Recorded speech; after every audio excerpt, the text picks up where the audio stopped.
Hi friends, இன்றைக்கி என்ன update பற்றி பார்க்க போகிறோம் அப்படின்னு வந்து பார்த்தோம்னா, ஆல்ரெடி ரயில்வேல வந்து பார்த்தோம்னா 32,438 வேகன்சிக்கு வந்து பார்த்தோம்னா குரூப் டி நோட்டிஃபிகேஷன் வந்துருந்துச்சு. நோட்டிஃபிகேஷன் நம்பர் 8/24 இதுக்கு எக்ஸாம் டேட் சொல்லியிருக்காங்க. அதோட டீட்டெயில்ஸ் தான் பார்க்க போகிறோம். அதுக்கப்புறம் ஒரு சில இன்ஸ்ட்ரக்ஷன் சொல்லியிருக்காங்க, அதையும் தான் பார்க்க போகிறோம். நம்ம சேனலில் கவர்மெண்ட் ஜாப் பற்றியும் கவர்மெண்ட் ஜாப்பில் வர அப்டேட்டை பற்றி பார்த்துட்டு வர நிறைய பேர் சேனல் சப்ஸ்கிரைப் பண்ணாமல் பார்க்குறீங்க. சேனலை சப்ஸ்கிரைப் பண்ணிக்கோங்க. அப்போ தான் தினம் வர கவர்மெண்ட் ஜாப் பற்றியும் கவர்மெண்ட் ஜாப்பில் வர அப்டேட்டை பற்றி தெரிஞ்சுக்க முடியும்.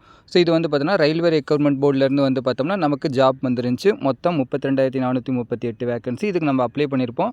இது வந்து பார்த்தோம்னா எக்ஸாம் எப்போலேருந்து எப்போ நடக்குதுன்னு சொல்லியிருக்காங்கன்னா, நவம்பர் 17 ஸ்டார்ட் ஆகி எண்ட் ஆஃப் டிசம்பர் வரைக்கும் நடக்குதுன்னு சொல்லிட்டாங்க. 1.5 மாதம் நடக்குது.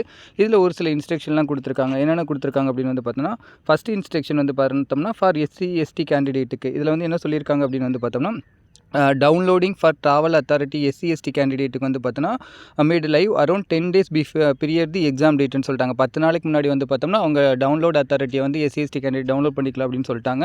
Downloading call letter will be start around 4 days period the exam டேட்னு சொல்லிட்டாங்க. ஸோ உங்களுக்கு எக்ஸாம் இன்றைக்கி 1 நடக்குதுன்னா அதுக்கு முன்னாடி 4 நாளைக்கு முன்னாடி வந்து பார்த்தோன்னா உங்களுக்கு ஹால் டிக்கெட் வந்துடும், இன்டிமேஷன் வந்து மெயிலே வரும்னு சொல்லிட்டாங்க. ஸோ இதுக்கு வந்து என்ன சொல்லியிருக்காங்கன்னா, ஒரிஜினல் ஆதார் கார்டு அல்லது வெரிஃபை ஆதார் கார்டு வந்து பார்த்தோன்னா கம்பல்சரி கொண்டு வரணும்னு சொல்கிறாங்க. யாருக்கு அப்படின்னு வந்து பார்த்தோம்னா, நம்ம அப்ளிகேஷன் போட்டப்போ வந்து பார்த்தோம்னா அந்த வெரிஃபிகேஷன் பண்ணாதவங்களுக்கு, இதே அப்ளிகேஷன் சப்மிட் பண்ணுறப்ப வந்து பார்த்தோம்னா நம்ம ஆதார் அப்ளிகேஷன்ஸ் நம்ம வெரிஃபை பண்ணியிருந்தோம்னா அவங்க வந்து பார்த்தோம்னா நம்ம UIDA போர்ட்டலில் வந்து பார்த்தா நம்ம ஆதாரோடது வந்து பார்த்தோன்னா அன்லாக் இருக்கா அப்படின்னு சொல்லி வெரிஃபை பண்ணிக்க சொல்லியிருக்காங்க. இதுதான் இம்பார்ட்டன்ட் இன்ஸ்ட்ரக்ஷன்.